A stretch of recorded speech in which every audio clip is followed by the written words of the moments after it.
अनुपमा में आने वाला है एक ऐसा मोड़ जहां पर मालविका के ऊपर चढ़ेगा गुस्सा अनुज का। जी हाँ दोस्तों, देखने को मिलने वाला है कि मालविका अब एक के बाद एक हदें पार करती नजर आएगी, क्योंकि उसे वनराज कहीं ना कहीं इमोशनली इतना अटैच कर लेगा कि मालविका पर किसी और का कोई असर नहीं होने वाला है। तो वहीं अनुपमा और अनुज मालविका को कभी समझाने की कोशिश जरूर करते हैं, लेकिन मालविका जिसे कि एक इमोशनल अटैचमेंट हो चुका है वनराज से, उसे सिर्फ वनराज ही सही लगने वाला है। यहाँ तक कि कुछ बिजनेस एडवाइस होगी और कुछ ऐसे इन्वेस्टर्स के साथ मीटिंग होगी जिन फैसलों पर अनुज की राय जरूरी होगी, और अनुपमा को यही लगेगा कि मालविका को अनुज के से इस बारे में पूछना चाहिए। जिसके बाद में यहाँ पर मालविका इस बात पर अड़ जाती है और कहती है कि अब शायद हमें कुछ फैसले हमें खुद ही करने पड़ेंगे, क्योंकि वनराज को इस बात का हिंट लग जाता है कि कुछ बहुत बड़ी मीटिंग्स होने वाली हैं, और उसके चलते हुए अगर ये इन्वेस्टर्स वनराज के अंडर में रहेंगे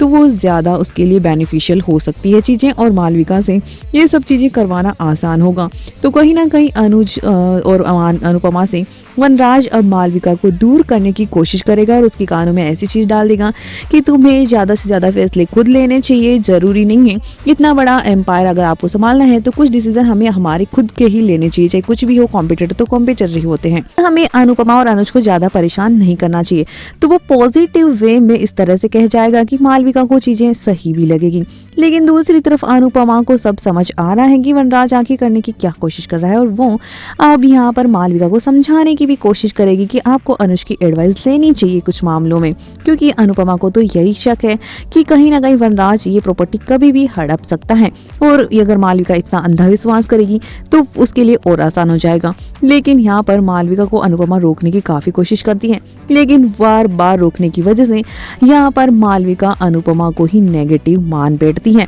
और अनुपमा के साथ बदतमीजी करती है, और उसका जो बचपना है कहीं ना कहीं बदतमीजी के रूप में अनुपमा के सामने आता है, वो भी जब अनुज भी सामने होता है, और वो उससे इतनी बदतमीजी कर देती है और कहती है कि तुम्हें अपने हर चीज़ में टांग अड़ाने की आदत हो चुकी है अनुपमा। शायद मुझे लगता है कि तुम वनराज को कुछ ज़्यादा ही नेगेटिव समझ रहे हो, या फिर तुम्हें अब जलन हो रही है कि मेरी और राज की ज़्यादा अच्छी पड़ रही है। जिसके बाद में अनुज को बहुत बुरा लगता है और वो यहाँ पर मालविका काफ़ी हदें पार कर जाती है। जिसके बाद यहाँ पर देखने को मिलेगा कि अनुज हाथ उठाते नजर आएगा मालविका पर, और उससे अनुपमा के साथ ये बदतमीजी बर्दाश्त नहीं होगी। लेकिन अनुपमा अनुज को रोक लेती हैं और यहाँ पर मालविका और ज्यादा अब वनराज के क्लोज हो जाएगी, और अनुपमा यही समझाने की कोशिश करेगी अनुज को, और अनुज को भी खुलासा करेगी कि आखिर वनराज क्या करने की कोशिश कर रहा है। अब देखते हैं कि मालविका को अनुज और अनुपमा मिलकर बचा पाते हैं या नहीं।